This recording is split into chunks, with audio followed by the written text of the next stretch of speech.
প্রথমের বাড়ির ছাদে বোমা বিস্ফোরণের অভিযোগ, আর এসব নিয়েই জোর চাপান্নতর।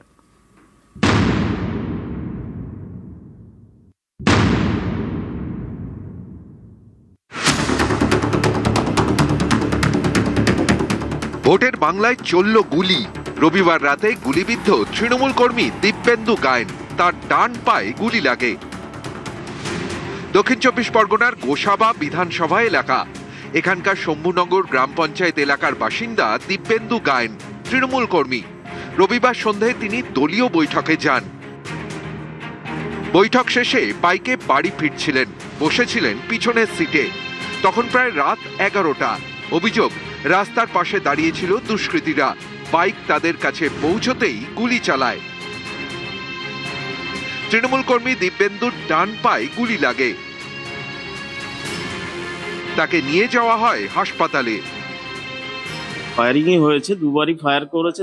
প্রথম ফায়ারটা মিস হয়েছে, দ্বিতীয় ফায়ারটা আমার এখানে গেতে যায়। 3টে ফায়ার ওরা করেছে। এই ঘটনায় কয়েকজনকে গ্রেফতার করেছে পুলিশ।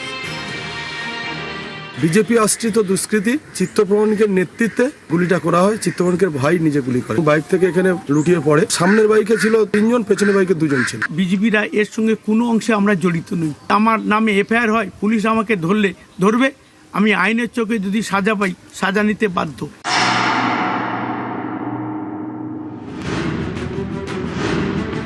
উত্তর চব্বিশ পরগনার দেগঙ্গা, এখানকার বেড়াচাপার বাসিন্দা সহদেব ভৌমিক, বিজেপির মণ্ডল সভাপতি। সহদেবের দোতলা বাড়ির নিচের তলায় থাকেন তার দাদা শিবনাথ।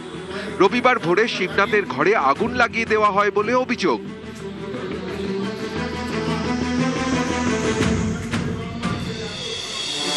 শিবনাথকে আহত অবস্থায় উদ্ধার করা হয়। দমকল গিয়ে আগুন নিয়ন্ত্রণে আনে। ততক্ষণে সব পুড়ে ছাই।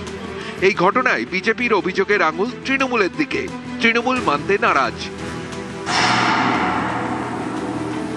পেট্রোল ঢেলে পুরো ঘরটাকে আগুন ধরিয়ে দেওয়া হয়। উদ্দেশ্য একটাই, ভারতীয় জনতা পার্টির প্রার্থী যিনি তরুণকান্তি ঘোষ, তিনি এখান থেকে জিতবেন, এটা শাসক দল বুঝে গেছে। যার জন্য কর্মীদের মধ্যে একটা আতঙ্ক ছড়িয়ে তার জন্য এটা করেছে বলে আমার মনে হয়। আগুন ধরাটা এটা আমরা সমর্থন করি না। পুলিশ তদন্ত করে দেখুক কে আগুন ধরিয়েছে, কিন্তু তৃণমূল এই ধরনের রাজনীতি করে না। বিজেপি প্রচারের আলো আনার জন্য বিভিন্ন পরিকল্পনা করছে।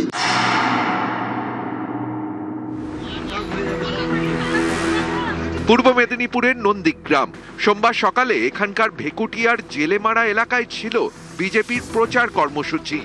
অভিযোগ, সেই সময় তাদের বাধা দেয় তৃণমূল, বেঁধে যায় সংঘর্ষ।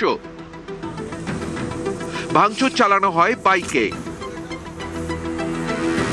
ধারালো অস্ত্রের আঘাতে আহত হন 3 বিজেপি কর্মী। তাদের নিয়ে যাওয়া হয় নন্দীগ্রাম সুপার স্পেশালিটি হাসপাতালে। তাদের খুন করার উদ্দেশ্যেই তাদের এইভাবে কুপানো হয়েছে। আর এটা কি শান্তিপূর্ণ ভোটের নমুনা? তৃণমূল কংগ্রেস যারা গুন্ডারা এখনো ছাড়া আছে, তাদের যদি বাইরে রাখে, এই 23 তারিখে শান্তিপূর্ণ ইলেকশন কখনোই হবে না। আমাদের কর্মীদেরকে প্রচন্ডভাবে মারধর করে বাঁধ ভেঙে দিয়ে তাদেরকে ঘরের ভিতরে রেখে দিয়ে বেরোতে দিচ্ছেন। ওরা অ্যাডভান্স থানায় চলে এসছে, ব্লেড দিয়ে চিরিয়ে ফিরিয়ে নিয়েছে, আমাদেরকে মেরেছে, আহত করেছে, কেস দিয়ে কিছু মানুষকে দমানোর জন্য। ওদের যেটা অভিযোগ এটা ঠিক মিথ্যা।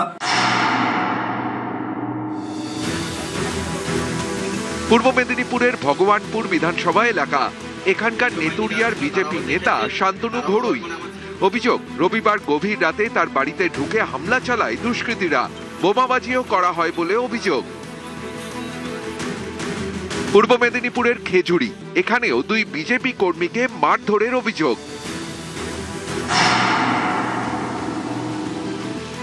মুর্শিদাবাদের ফারাক্কার মানিকনগরের বাসিন্দা সাইমুল শেখ, কংগ্রেস কর্মী।